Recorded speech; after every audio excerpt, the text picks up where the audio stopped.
Bonjour à toutes et à tous, bienvenue au Media Center de la Silver Economy Expo. Des interviews à suivre en audio, sachez-le, mais aussi en vidéo sur notre site internet et nos réseaux sociaux. Nous allons donc parler aujourd'hui de Silver Economy et j'ai le plaisir d'accueillir Nicolas Menet qui est DG du cluster Silver Valley. Bonjour Nicolas. Bonjour. Bienvenue. Merci. C'est quoi Silver Valley? Alors c'est quoi un cluster? Parce que c'est le grand mot à la mode, évidemment on prononce des mots anglais maintenant.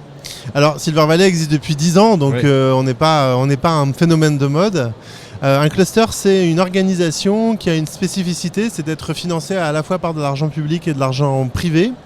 Et en fait, notre rôle, c'est de stimuler l'innovation, de déployer l'innovation et de chercher aussi les innovations de demain. Donc on fait de la prospective sur les marchés, les nouveaux business, les nouveaux marchés. On fait de la prospective sur les populations d'usagers, de futurs clients. Et on travaille aussi beaucoup avec des grands groupes, des startups et des collectivités locales ou des services publics pour vraiment trouver les innovations qui vont marcher demain.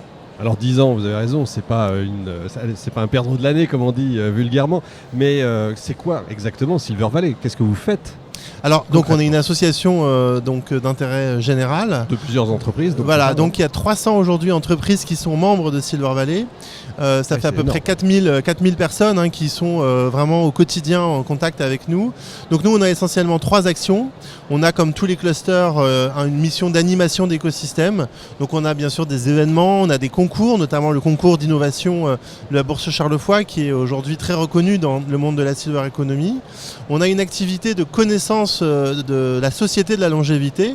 On a monté une communauté de 9000 personnes âgées de 60 à 90 ans qui, au quotidien, dans Silver Valley, nous donnent leur avis, nous expliquent ce que c'est qu'être quelqu'un qui avance en âge pour nous permettre de mieux comprendre les besoins, les attentes et surtout pour faire des innovations qui soient au plus près de leurs besoins et de leurs désirs, évidemment, de leurs envies pour mieux vieillir.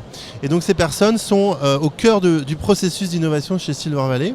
Et enfin, notre troisième mission, c'est d'accompagner l'entrepreneuriat, de consolider l'entrepreneuriat. Donc des toutes petites startups, des gens qui viennent tout juste de commencer, on les met en contact avec le marché, on les met en contact avec des financeurs, avec tout le dispositif qui existe aujourd'hui en France pour l'innovation. Et la France est vraiment le paradis des entrepreneurs, il faut le savoir, avec plus de 2000 aides, notamment publiques pour l'innovation. Et en Silver Economy, il y a des acteurs majeurs, notamment comme la CNAV, la Caisse nationale d'assurance vieillesse, et des acteurs comme AG2R, la Caisse des dépôts, la Poste et bien d'autres sont des acteurs majeurs aujourd'hui pour financer, impulser l'innovation. Donc nous, on va accompagner les entrepreneurs dans leur aventure entrepreneuriale en même temps que les mettre en lien avec les usagers pour renforcer toujours l'innovation, qu'elle soit au plus proche des besoins. Ça peut être dans les services, ça peut être dans les technologies concrètes. Alors c'est le principe de la Silver Economy, c'est une filière industrielle qui est notamment totalement transversale. D'accord. Donc on va toucher à l'habitat, à l'alimentation, aux loisirs, même aux relations amoureuses, par exemple, avec des groupes comme Mythic, qui sont adhérents de chez Silver Valley, à l'habitat, à l'énergie, avec Engie, EDF, Suez, qui sont aussi des adhérents, le digital évidemment, avec Microsoft aujourd'hui qui est aussi adhérent de Silver Valley. Donc on touche absolument tous les secteurs parce que aujourd'hui en France, quand vous êtes une grande entreprise ou une start-up, vous avez forcément 30% de vos clients qui ont plus de 60 ans. Oui, effectivement. Ça veut dire que quand on est une start-up ou quand on crée une entreprise aujourd'hui, on peut encore s'adresser à Silver Valley et dire voilà, j'aimerais bien faire partie de l'écosystème Silver Valley. Alors dès lors que vous avez déposé des statuts, que vous avez une association, une SAS, une SARL, même en tant qu'auto-entrepreneur, vous pouvez adhérer à Silver Valley pour profiter de tout ce qu'on fait. Donc il y a une petite cotisation qui n'est pas très élevée pour les petites entreprises. Aujourd'hui, il y a 180 startups sur les 300 membres. Et ces 180 startups, elles sont au contact, peut-être pas quotidien, mais très régulier avec nous. Et on les conseille, on les accompagne, on leur présente toutes les solutions qui existent pour se développer. On est un véritable hub d'accompagnement. J'allais dire le mot hub, oui, effectivement. Alors ça, c'est génial. En tout cas, ça, c'est très bon à savoir pour tous ceux qui rejoignent le monde de l'entreprise, évidemment. L'hémisphère nord, on a tendance à le dire, vieillit. Il n'y a pas que la France, c'est tout l'hémisphère nord. On va dire c'est une bonne partie de l'Occident, évidemment, vieillit. Mais vit plus longtemps. Ça aussi, c'est une nouvelle société qui est en train de s'installer, qui est en train de naître, parce qu'on va essayer de vivre plus longtemps, mais en meilleure santé. Alors, j'ai publié 2 ouvrages cette année sur ce sujet. Oui, c'est pas pour rien que je vous pose la question. Aux éditions Erol. Donc, il y en a un qui est un essai qui s'appelle Construire la société de la longévité avec plus de 40 propositions.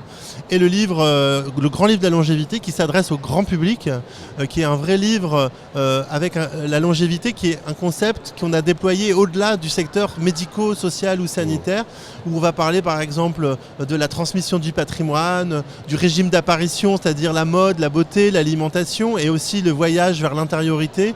Voilà, donc ce grand livre de la longévité est sorti la semaine dernière aux éditions Erol également. C'est un livre qu'on trouve... est en novembre 2019, parce que voilà, pour le podcast, ceux qui prendront ça dans 5 ans, trop tard. 2019, non mais dans 5 ans, ils seront, je suis sûr, encore en librairie. 18e réédition. En tout cas ces 2 ouvrages traitent le sujet du vieillissement et on est quand même dans une configuration sociodémographique très particulière.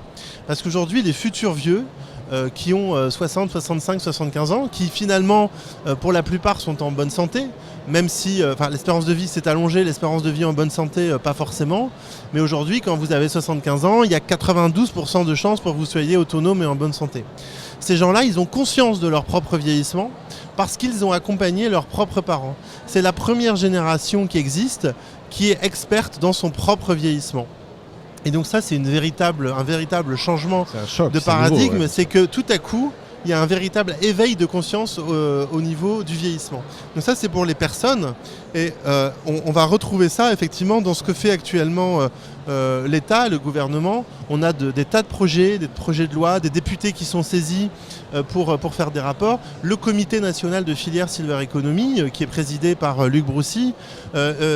Toutes ces organisations aujourd'hui se saisissent du sujet sur le plan législatif, réglementaire, social, démographique, économique. Donc on a une véritable prise de conscience qui est en train de conscience et de confiance, qui est en train véritablement de construire une société de la longévité. Pourquoi est-ce que c'est si important ? C'est qu'en 2027, il va y avoir le premier pic démographique des personnes qui auront plus de 83 ans, qui seront les baby-boomers, qui commenceront à entrer dans l'âge de la fragilité. Même si à 83 ans, on peut être en très bonne forme. N'empêche que c'est l'âge moyen de début de la fragilité. De 2027 à 2036, on aura un pic démographique de personnes âgées dont il faudra s'occuper, qui auront des besoins spécifiques, des exigences spécifiques et qui se sont battus toute leur vie pour l'autonomie, la liberté. Donc ils challengent aussi notre vision du vieillissement. C'est ça la société de la longévité, c'est-à-dire ces personnes-là, plus on va dire notre génération qui va donc s'occuper de ces personnes-là, les fameux aidants. C'est toute cette société-là dont vous parlez ? Alors, les aidants aujourd'hui, ce sont ces personnes-là. Parce que aujourd'hui, oui, il y a des gens de 60 ans, 65 ans, même beaucoup plus, 75 ans, qui s'occupent de parents centenaires. Ouais. Ça, c'est quand même une configuration qui va arriver. Il y en a pas énormément quand même. L'intérêt aussi des boomers, c'est qu'ils vont s'occuper d'eux-mêmes. Parce que ce sont des gens qui ont toujours été informés, ce sont des gens qui sont plutôt digitalisés. Et comme ils ont conscience, puisqu'ils ont eu l'expérience d'être eux-mêmes des aidants, dans tous les Open Labs, c'est comme ça que ça s'appelle chez Silver Valley, ces groupes de parole, de discussion, d'exploration de la société de la longévité. Dans tous ces Open Labs, une préoccupation majeure ressort, c'est ne pas faire peser la dépendance, ma dépendance potentielle sur mes enfants. Donc ce sont des gens qui petit à petit s'informent et se mettent dans des logiques de prévention. Et ça aussi, je pense que c'est un signal faible qu'on peut prendre en compte pour donner un petit peu d'espoir aussi à tous les débats autour de la dépendance à la fin de vie. Donc ça veut dire que l'innovation, qu'elle soit technologique ou pas d'ailleurs, peut aider à vivre mieux ?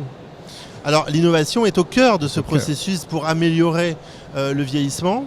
Ça peut être le bien vieillir, le mieux vieillir. En tout cas, l'objectif, c'est d'avoir une longévité réussie qui s'oppose au vieillissement pathologique qui, lui, malheureusement, arrive dans certains cas, bien sûr. Et l'innovation, c'est un véritable pilier, justement, du vieillissement, que ce soit le numérique, que ce soit l'innovation sociale. Aujourd'hui, la technologie, les pouvoirs publics aussi, par le financement de ces innovations, ce que fait la CNSA, la conférence des financeurs et bien d'autres, aujourd'hui permettent concrètement d'avoir des innovations qui vont être accessibles à tous, pour tous, et du coup l'objectif c'est de les construire avec eux. C'est-à-dire que toutes les innovations aujourd'hui doivent passer par la fourche codine du bénéficiaire, de l'usager, du client. Donc aujourd'hui, les boomers, les seniors sont de véritables co-constructeurs de l'innovation qui les concerne et qui par ricochet nous concernera, vous et moi. Et ça c'est formidable, ça veut dire qu'il y a pour une entreprise énormément de clients, des clients à venir bien sûr, mais on dit toujours que dans ce marché-là, il n'y a pas beaucoup d'argent, il y a beaucoup d'argent qui circule, mais pas beaucoup d'argent à se faire, c'est-à-dire que les marges sont très faibles. Une entreprise peut donc quand même réussir à grandir. Alors ça, c'est une spécificité très française parce que, comme vous le savez, nous bénéficions d'un régime de protection sociale qui est unique au monde, ce qui fait que dès qu'on s'approche des problématiques de santé ou de vieillissement, forcément, il y a la possibilité de prise en charge. Donc c'est vrai qu'aujourd'hui, on a encore des générations de personnes qui avancent en âge qui ne sont pas prêtes à payer pour leur propre vieillissement parce que la puissance publique va pouvoir le prendre en charge. Ça, c'est quelque chose qui potentiellement va changer. C'est aussi pourquoi Silver Valley s'est positionné comme un cluster européen depuis peu. Nous sommes sollicités des pays comme la Belgique, le Luxembourg. Aujourd'hui, c'est l'Europe francophone, mais aussi l'Allemagne, l'Espagne, l'Italie, qui nous connaissent bien et sont des pays où on a fait notamment des voyages d'études. Mais nous, on incite quand même les start-upers à avoir une vision au moins européenne parce que la France a cette spécificité.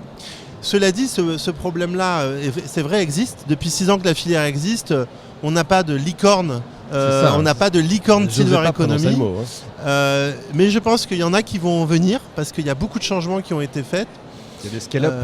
Alors il y aura des scale-up, mais surtout, ce qui est très intéressant de noter, on le voit dans le salon et on le voit surtout chez Silver Valley, il y a de plus en plus de très grands groupes qui s'intéressent au sujet et qui sont, par le biais de l'intrapreneuriat, de l'open innovation, donc pour citer quelques exemples, on a Orange, on a EDF, on a Engie par exemple, on a des banques aussi comme BNP Paribas, ont des projets d'intrapreneuriat qui sont extrêmement structurés et qui, demain, ont pour objectif vraiment de massifier les solutions. Et ces groupes-là, c'est une partie de la solution. C'est-à-dire qu'ils s'intéressent aux startups, ils peuvent les intégrer, ils peuvent être dans l'intrapreneuriat également. Et il y a certaines startups qui vont clairement, je le sais puisqu'on en a détecté quand même déjà une bonne vingtaine, demain seront les scale-up de la Silver Economy dans les 5 ans à venir. Alors on parle de clients, on parle d'argent. Silver Economy, ça veut aussi dire argent. Vous n'avez pas peur, je provoque un petit peu en posant la question, mais vous n'avez pas peur d'une Silver Economy à 2 vitesses? C'est-à-dire il y a ceux qui pourront se payer effectivement ces services et vivre mieux et plus longtemps en meilleure santé, et puis les autres qui n'auront pas accès à ça? Alors, il n'y a pas de risque de ça, parce que comme je l'ai dit au départ, aujourd'hui on a une puissance publique qui est très impliquée dans l'innovation de la Silver Economy. La CNSA, la Caisse nationale d'assurance vieillesse avec les différentes CARSAT, la conférence des financeurs qui permettent d'injecter la Caisse des dépôts également. On a une puissance publique qui est très sensibilisée à l'innovation et qui aujourd'hui est très soucieuse justement de faire en sorte que les innovations soient accessibles pour tous et par tous, quitte à travailler sur des innovations qui vont être subventionnées par le pouvoir public. Donc aujourd'hui, il y a un système qui ne permet pas ce que vous dites, la Silver Economy à 2 vitesses. Et deuxièmement, chez Silver Valley, on est très sensible à cette dimension-là. Pourquoi ? Parce que de toute façon, on s'adresse à des publics qui potentiellement sont fragilisés. Donc on doit faire très attention à la dimension éthique qu'on va avoir dans l'innovation. Et à ce titre, je voudrais encore saluer le travail de mes collègues Solène Brugère et Fabrice Xil dans le cadre du Comité national de filière qui ont fait le premier rapport éthique et juridique sur la Silver Economy qui va vraiment permettre de poser des bases éthiques et qui sont les questions qu'on se pose évidemment chez Silver Valley depuis le début. Notre première brique étant qu'aucune innovation n'est faite sans le concours des personnes, les principales intéressées, à savoir les seniors, les personnes âgées, les personnes qui avancent en âge. On a eu Solène dans cette émission justement. J'imagine bien et vous avez bien fait. Absolument. Merci beaucoup Nicolas Menet. Je rappelle, vous êtes directeur général du cluster Silver Valley. Ça donne vraiment envie. J'imagine, dernière petite question rapide, c'est très porteur d'emploi tout ça. Alors, le rapport Myriam El Khomri effectivement parle de 350 000 emplois, qui est un chiffre qu'on a souvent dit, plutôt dans le service à la personne et la dimension médicale.